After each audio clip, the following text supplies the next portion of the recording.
4 বছর পর জেআরবিটি পরিচালিত গ্রুপ ডি পরীক্ষার মেধা তালিকা প্রকাশিত হতে চলেছে।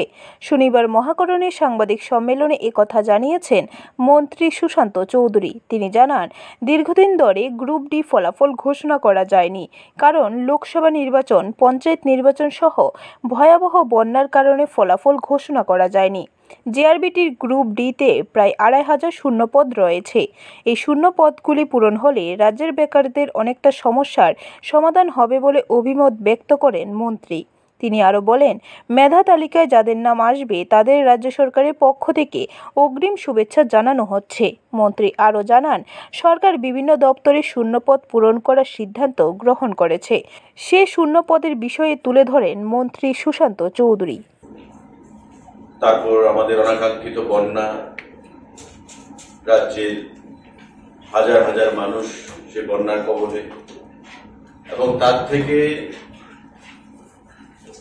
পরিত্রাণ আমরা পাইনি এখনো। প্রশাসন মানুষকে পরিত্রাণ দেওয়ার জন্য কাজ করছে, কিন্তু দীর্ঘদিন ধরে যে জিনিসটা পেন্ডিং, রাজ্য মন্ত্রিসভায় সিদ্ধান্ত গ্রহণ করা হয়েছে যে আগামী 7 কিংবা 8 তারিখ এই জেআরবিটির রেজাল্ট ঘোষণা করা হবে।